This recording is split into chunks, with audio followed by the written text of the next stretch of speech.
A close-up of paintings adorned on the wall takes us to the hallway of a school. Soon the bell rings and the students head back home. Marin yearly practices piano in the auditorium when one of her friends joins her. The friend is working on the yearbook, and she says Marin won't be in it because she didn't get her picture taken, even after being called thrice. She further tells Marin about the sleepover she is having. 2 other friends will be joining them. She invites Marin. Marin is skeptical as her father won't allow her. Her friend suggests she sneak out when her dad has gone to bed. Her father comes to pick her up after school and asks her to drive. He tells her she is getting better at driving on the road, but needs a little more practice parking. After dinner, Marin washes her face, and while going back to her room, she quietly sneaks the keys to the window in her pocket and wishes her dad goodnight. Her dad locks her door from outside once she's gone to bed. Marin gets ready, waits till she cannot hear any noise, and unlocks the window. It is a windy night. She climbs out the window and goes to the address her friend gave. The girls are having fun. Marin's friend asks her where she stayed before she came here. Marin tells her Eastern Shore. The friend asks about her mom, but Marin has no memory of her or photos. Her dad wouldn't tell her anything about her mom. The other 2 friends are done painting each other's nails. Marin's friend extends her hand to get her nails painted next. Once done, she looks at it and shows Marin. Marin holds her hand and bites her ring finger off. The girl screams in agony, and the other girl pulls Marin away. The 4th girl is too stunned to act after what she saw. Marin runs out while the girls scream, shattering the night's silence. Marin reaches home and bangs her fists on the door. Her father wakes up, and upon seeing her mouth and clothes covered in blood, he understands what must have happened. He starts packing in a hurry and gives Marin 3 minutes to pick up whatever she can. They have to leave immediately before the police come. By her dad's reaction, it seems as if this is not the first time something like this has happened. The following day, Marin wakes up and finds herself in new surroundings. She calls out to her dad, but gets no response. She looks for him everywhere, but cannot find him. She peeks out the window to see the car gone. On the table, she finds a tape and an envelope with money and a certificate. She plays the tape and hears her dad's voice. He is leaving her just like her mom did. It is too much to bear for him, and he feels he cannot keep running and protecting her for his entire life. Marin is heartbroken. She cries her eyes out before accepting the reality of her situation. She looks at her birth certificate with her mother's name and decides to look for her mother. She goes to the information center and asks the lady in the reception the way to a place she shows on the map. The lady looks up the way to Detroit Lake and tells Marin the transport entails 3 transfers: Frederick, Maryland, Columbus, and Minneapolis. One way would cost her $83. Marin asks how much it will cost her to go to Columbus. The lady has some doubts and comments she should be in school. Marin retorts she is 18 and has the right to go anywhere she wants. She asks for her driver's or learner's license to clarify her doubts. Marin shows her the birth certificate. Now a little annoyed, the lady tells Marin the ride is $49. Marin pays the fare and gets on the bus. On the journey, she listens to the recording her father left her. He continues, when Marin was 3 years old, she had a babysitter, Penny. One day, when he came back home, he found Penny on the bathroom floor covered in blood. Her face was all chewed, but her neck was worse. It seemed like she was holding Marin when Marin started on her. He thought he had lost Marin too, but she was sleeping when he found her. Marin had her mouth covered in blood and had something in her cheek. He fished it out, and it was soft, like a wad of gum. It had a little hole in it, where the earring would go. He recalls how he thanked God the sitter didn't have any jewelry on her, or else Marin would have choked on it. He got the nanny's body out, bleached the place thrice, got them packed, and left. They never found the body, and it was the last time he used their real last name. Nothing happened for a few years, and he relaxed. She was to start school, and he thought she wouldn't give in to her urges in public. She didn't, but she got clever. Marin takes off her headphones. It's dark by the time she reaches. She sits on a bench as the clouds rumble. She lies and uses her luggage as a pillow. She starts reading a book when it starts raining. So, she takes shelter nearby. She is standing when she catches a man looking at her. She stands behind the pillar as the man starts approaching her. She asks him if he is waiting for the bus. He says he was looking for her. Now a bit scared, she asks him if she knows him. He says she doesn't, but he smells her, as she can smell him right now. Marin starts leaving, but the man stops her by asking when was the last time she fed. She doesn't answer and takes a few steps closer, sniffing, and concludes it has been months since she last fed. She asks him how he can smell that. The man replies one can smell a lot of things if they know how. He then starts walking and asks her to follow him. Marin picks a rock on the way and hides it in her pocket for her safety. He introduces himself as Sullivan. His friends call him Sully. Marin asks if he's taking her to his house. Sully assures her she doesn't have anything to worry about.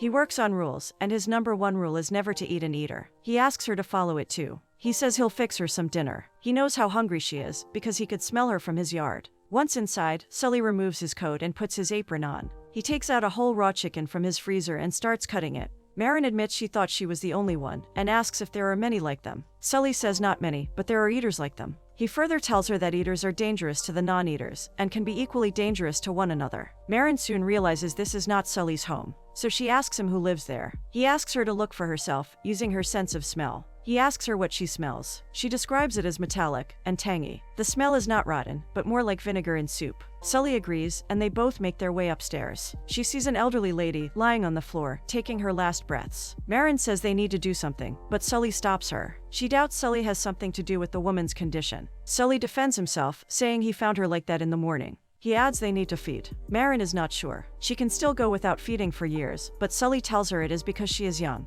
Once she gets older, she will have to feed more often to survive. So she has to take advantage of such opportunities. It will keep her fed and prevent her from doing something she might regret. Marin cries as she realizes how her life is going to be. Sully comforts her and tells her he doesn't eliminate people, or at least tries not to. It is too much for Marin to take. She wipes off her tears and asks for a few minutes to herself. It is morning already. Marin had fallen asleep, but as soon as the older woman's breathing stops, Marin wakes up, taking a big whiff. She hears some sounds coming and finds Sully devouring the deceased woman. Marin joins in. After they are done, Sully takes out a pouch from a box he owns and shows Marin a long hair braid he has made with the hair of the people he has feasted upon over the years. It is his way of remembering them. Marin asks Sully if he remembers his first time eating somebody. He replies he ate his granddad. They were waiting for the undertaker when he started feasting on him, and his mother walked in on him. She cleaned him up and said an animal came in and did it. When Sully ran away from home, no one came to find him. Marin confides in him and tells him she is looking for someone. Sully knows she is looking for her mama. He suggests they clean up. Marin takes a shower and freshens up. She hears Sully singing in the other bathroom, so she escapes, taking her belongings. She quickly boards a bus that is leaving. She sees Sully from the window, looking at her scornfully. Marin is still shaken from the events that have occurred. She starts listening to the tape again.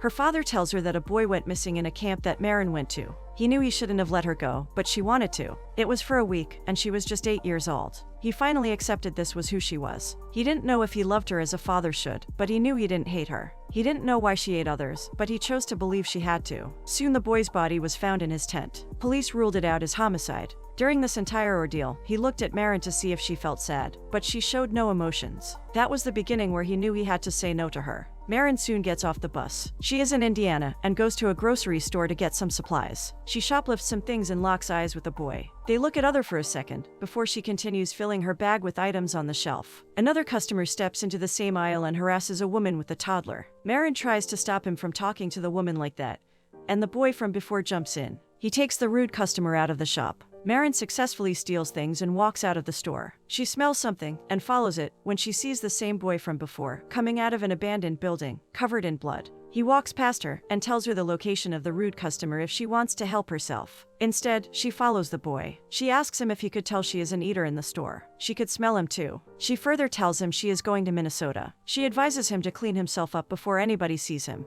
He asks if she wants to come along, and they steal the rude customer's truck. He introduces himself as Lee. Lee finds the rude customer's license and address and decides to drive to his house. While they are looking around, Lee finds his favorite song record and plays it. He sings and dances along as he enjoys the song, hopping in front of the mirror. He looks at the bloodstains and goes to take a shower. Marin dreams of her father, who wishes her happy birthday before she wakes up. It is the next morning. Lee and Marin go to a diner to have breakfast. She tells Lee about Sully and how she found him creepy, which made her run away from him. That night they sleep in the truck after driving the entire day. They are going to Kentucky to Lee's house. Instead, he takes her to his aunt's house, who passed away last year. They decide to stay there for the night. He tells her his house is not that far from there, but he can't be seen in the town. Marin doesn't question him further. Lee asks her to keep the lights off and windows closed, even at night. He is going to see his sister Kayla and tells Marin she can look around the house for the time being. He reminds her to lock the door before he leaves. Lee and Marin are having food together when Kayla starts banging on the door. She is upset with Lee because he never stays at home.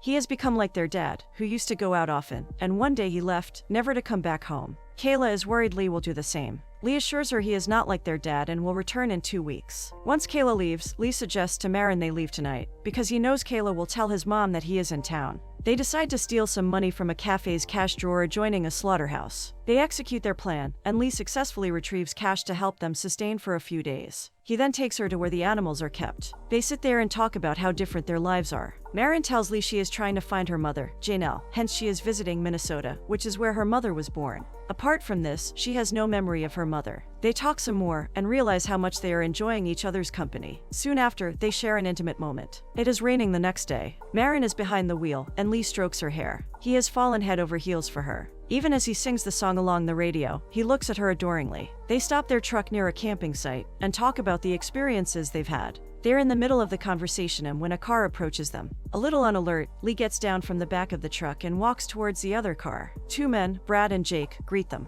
They appear to be eaters. One of them says they had recognized Lee and Marin when they were sitting beside a lake. Lee introduces himself as Leon, and Marin as Maggie. Lee is still on edge, but the pair assures them they have come to share some beer with them. It is not often that they meet fellow eaters in town. They drink while sitting around the campfire. Jake reveals that Brad is not an eater, but indulges in it voluntarily. He also talks about how Brad hasn't had his full bones yet. Lee is intrigued and asks what he means by full bones. Jake explains it is when one eats the whole thing, bones and all. He asks Lee if he has done that, because it is a big deal. He goes on to explain that it feels like the first time they started. Marin is disgusted by the thought that Brad has a choice, but he still chooses to do it. She walks away when Brad reveals he has eaten 3 people. Once Brad and Jake fall asleep, Lee and Marin get in their car and reverse it in neutral so as not to wake them up. But Jake wakes up, and seeing them leave, he chases them. Marin sees him coming, and Lee steps on the accelerator, and they drive off. They arrive in Iowa the following day. After driving for a long time, they stop at an amusement park. While on the Ferris wheel, Marin tells Lee she's feeling hungry. Lee looks around and spots his target, a booth worker. He is mean to a kid who won the game, and refuses to give the kid the prize. The booth worker spots Lee looking at him and gives him the ball to try a shot.